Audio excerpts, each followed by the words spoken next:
Hello friends, welcome back to my channel LM cooking.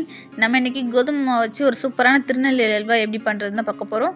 வீடியோக்குள்ளே போகிறதுக்கு முன்னாடி நம்மளோட சேனலை புதுசாக பார்க்குற நண்பர்களாக இருந்தால் சேனலை மறக்காமல் சப்ஸ்கிரைப் பண்ணிக்கோங்க. கூடவே பக்கத்தில் இருக்கிற பெல் பட்டனையும் கிளிக் பண்ணிக்கோங்க.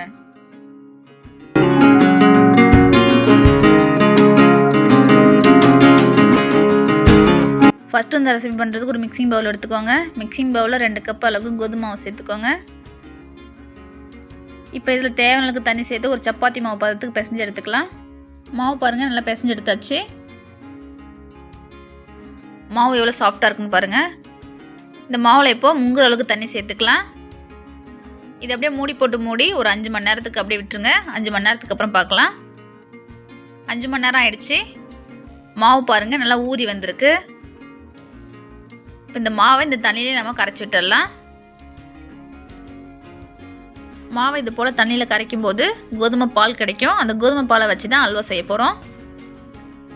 மாவை இது மாதிரி நல்லா கரைச்சி எடுத்துக்கோங்க. அது மாதிரி கரண்டி வச்சு கலக்கக்கூடாது. இந்த மாதிரி கை வச்சு தான் நல்லா மிக்ஸ் பண்ணி எடுத்துக்கணும்.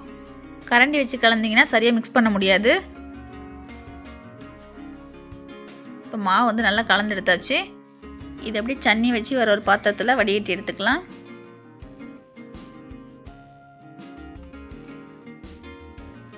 இப்போ கரண்டி வச்சு நல்லா இது மாதிரி அமுத்தி விட்டுக்கோங்க.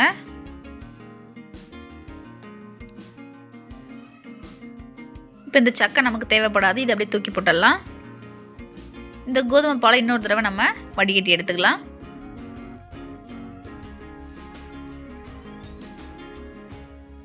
மறுபடியும் இன்னொரு தடவை வடிகட்டி எடுத்துக்கலாம். நம்ம மொத்தமாக 3 தடவை வடிகட்டி எடுத்துருக்கோம்.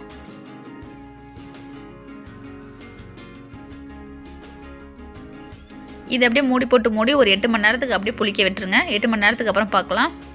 இப்போ பாருங்கள், 8 மணி நேரம் ஆயிடுச்சு. மாவு பாருங்கள், நல்லா புளிச்சு வந்திருக்கு. தண்ணி வந்து மேலே வந்துருச்சு, மாவெல்லாம் கீழே தங்கிடுச்சு. இந்த தண்ணியை மட்டும் நம்ம தனியாக வடித்து எடுத்துடலாம். இந்த தண்ணி நமக்கு தேவைப்படாது.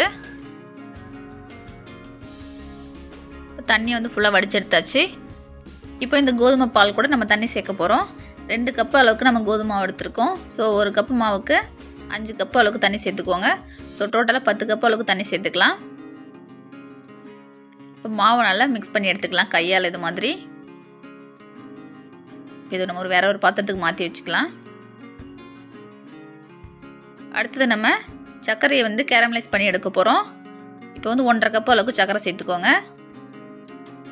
அடுப்பை வந்து குறைவான தீயில வச்சுட்டு இது மாதிரி மிக்ஸ் பண்ணி விட்டுட்டே இருங்க. இது மாதிரி மிக்ஸ் பண்ணி விட்டுட்டே இருக்கும்போது இந்த சக்கரை வந்து ஃபுல்லாக உருகி ஒரு தேன் கலரில் வரும். அது வரைக்கும் நம்ம மிக்ஸ் பண்ணி விட்டுட்டே இருக்கணும்.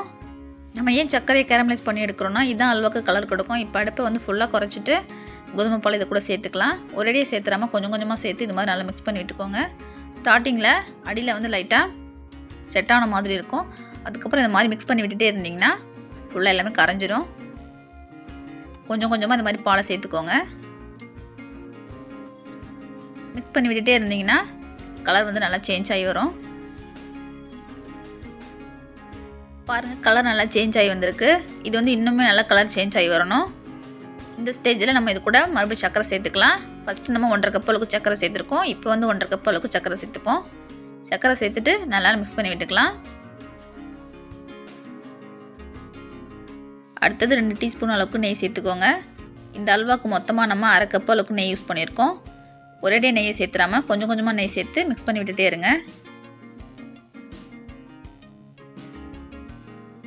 இது மாதிரி இடையில நெய் சேர்த்துட்டு கரண்டி வச்சு கைவிடாமல் மிக்ஸ் பண்ணி விட்டுட்டே இருங்க. இந்த மாதிரி மிக்ஸ் பண்ணிகிட்டே இருக்கும்போது அல்வா பதத்துக்கு வந்துடும். இந்த அல்வா செய்கிறதுக்கு பார்த்தீங்கன்னா கொஞ்சம் டைம் ஆகும். ஆனால் டேஸ்ட்டு பார்த்தீங்கன்னா வேறு லெவலில் இருக்கும். கண்டிப்பாக வீட்டில் ஒரு தடவை இது மாதிரி ட்ரை பண்ணி பாருங்கள். ட்ரை பண்ணி பார்த்துட்டு டேஸ்ட் எப்படின்னு சொல்லிட்டு மறக்காமல் கமெண்டில் சொல்லுங்கள். அடுத்தது இது கூட நம்ம முந்திரி பருப்பு சேர்த்துக்கலாம். முந்திரி பருப்பை வந்து நெய்யில் வறுத்து போகணுன்னு அவசியம் இல்லை, அப்படியே சேர்த்துக்கலாம். சேர்த்துட்டு மறுபடியும் கைவிடாமல் கலந்து விட்டுட்டே இருங்க.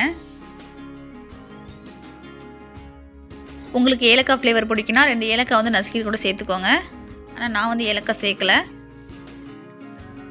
பாருங்கள், கிட்டத்தட்ட அல்வா பதத்துக்கு வந்துடுச்சு. இந்த ஸ்டேஜில் நம்ம அடுப்பு ஆஃப் பண்ணிக்கலாம்.